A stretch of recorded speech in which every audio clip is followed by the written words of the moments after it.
Okay, we're continuing our Football Club history series. We're looking at Stoke City. They're one of the founder members of the Football League. So we've nearly completed the Football League founders section of this series of videos. I believe we've only got Burnley left to do in that. And out of the founders of the Football League, I think only 2 or 3 of them haven't actually won the league title. Stoke is one of those clubs. Now, they're called the Potters because obviously the pottery industry in Staffordshire is very, very big. And they've had 3 name changes as well. So they're founded way back in 1863 as the Stoke Ramblers Football Club. In 1878, they're just named Stoke Football Club. And in 1925, they take the name Stoke City after the Stoke itself is given city status. So they add the city to their name. And of course, they are a founder of the Football League in 1888. They currently play at the Bet365 Stadium, where they've been since 1997, formerly known as the Britannia. Currently seats 30,089, and they obviously are currently playing in the Championship. They had a good 10-year spell in the Premier League, and they have been a top-flight club multiple times throughout their history. They finished 4th in the top flight twice, either side of World War II. The 1935-36 season and the 1946-47 season. And it's one of these clubs where if the Second World War doesn't break out, could they have had league success and more success during that period? A lot of clubs were on the verge of being really competitive. The league was competitive going into the Second World War and was actually very competitive coming out of the Second World War. And some clubs were at their peak at that time, and the league play gets stopped in 1939 and doesn't resume fully until 1946. And so football clubs, a lot of their players signed up to fight. Some of the players who signed up to fight didn't come back. Some of them would have been too old to start playing in the professional leagues again and would have retired anyway. So that did disrupt things, and I think that possibly cost Stoke City some success because they were close at that period. The lack of success really stuns me, much like Birmingham City, for example. When I did that video, I was really surprised by the lack of success. For a club that's been going since 1863 and a founder member of the Football League, really stunned by the lack of success. 1 League Cup and 2 Football League trophies they've won. Yes, they've been in an FA Cup final as well and came very close in 2011 to adding to their trophy cabinet. Yes, they have competed in Europe, but have never reached a European final. So Stoke City, being a Stoke City fan, and one of my old teachers at school, one of my old history teachers was a massive Stoke City fan. He was also my cricket coach as well at one point. He was a massive Stoke City fan and made no secret behind his fandom of the football club.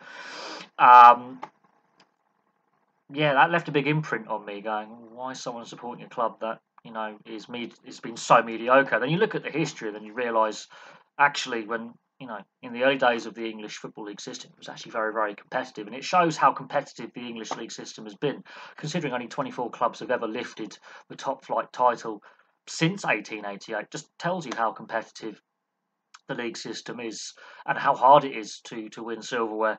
And you look at the fact that 7 Premier League clubs have ever lifted the Premier League trophy in 30 years. Again, that shows you it's a pretty competitive league, and it's very hard to win silverware. So let's have a look at Stoke City's honours, which isn't a lot really. The 1971-72 season, possibly their finest moment, winning the League Cup, beating Chelsea 2-1 in that final. That's their only major trophy. They've won the Football League trophy twice. That's for clubs in the 3rd and 4th tiers of the English game. They won it the first time in the 91-92 season, and the second time they won it was in the 99-2000 season. They've won no silverware since. They were FA Cup runners-up in the 2010-2011 season. They did lose, obviously, to Manchester City in that final. Tony Pulis was the manager at the time. And alongside that, they have been to 3 FA Cup semi-finals in their history.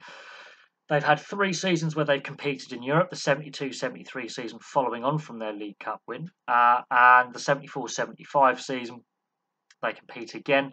They compete for the 3rd and final time in Europe in the 2011-2012 season, following on from their FA Cup runners-up medal that they got the season before. They haven't been back to Europe since. They've since obviously been relegated out of the Premier League. Some question marks over ownership, transfers, management decisions, tactics. It led to them getting relegated out of the Premier League. A lot of managerial turnover since Tony Pulis has moved on. They're not the club they were. But What stuns me is that lack of success. Really does. Their main rivals are West Brom and Wolves. We've done videos on them. They are far more successful historically. Also founders of the Football League as well. And Port Vale, where they contest the Potteries Derby. Now, in recent years, with Stoke being in a higher level, predominantly in the Premier League for most of the last 15 years, and Port Vale being in the lower divisions for most of that time, they haven't really met each other quite as regularly as possibly they should. It's a fantastically underrated and unknown derby. People outside of Staffordshire probably don't know a lot about the rivalry between Port Vale and Stoke, and obviously Stoke City is the bigger club. They've had more success, but Port Vale have beaten every side that currently stands in the Football League pyramid, and I think has beaten every side that has been in the Football League in its history. So Port Vale has that little number over Stoke City, in that sense that they've beaten every club that has ever competed in the Football League structure. But they don't meet each other very regularly, which is sad because I think that is a very underrated rivalry in the English game. The records, however, are, I think, the most interesting, especially the substitution appearance record. The player who holds that for the club is a very cult. He's a cult hero in English football. Is that player? So the overall appearance record is held by Eric Skeels at 597 between 1959 and 1976. He also had out of those he had 90 cup appearances in that time in all competitions, including in Europe. League appearances, again, Eric Skeels at 507 in the same period. Consecutive appearances, now this is very, very interesting, and I don't think any of those three records gets broken, is Tony Allen with 148 consecutive appearances for the club between 1960 and 63, did not miss a game. And the most substitute appearances, this is the one that really cracks me up, Peter Crouch with 98 between 2011 and 2019. That is a fantastic little record from Peter Crouch with 98 substitute appearances off the bench. But I think the league appearance, and consecutive appearance records, I think they're pretty safe. Although the consecutive appearances may get broken by a player, possibly a goalkeeper, at some point. But with the way the modern game is played now and how long those records have stood, highly unlikely. The substitution appearances, which is held by Peter Crouch at 98, that may go. That may fall. But again, Peter Crouch, cult figure at the club, cult figure within English football. Famous for his robot celebration during the build-up to the 2006 World Cup, and actually at that tournament doing the old robot. Underrated player. I have to do a career video on Peter Crouch. Very unique player. Great sense of humour as well. He's got a great footballing brain.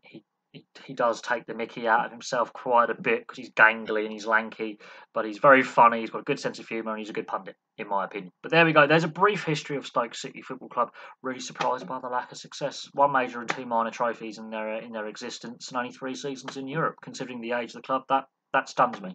But there we go. Thank you very much for watching. Please place your thoughts in the comment section below, and I'll have some more videos for you very, very soon.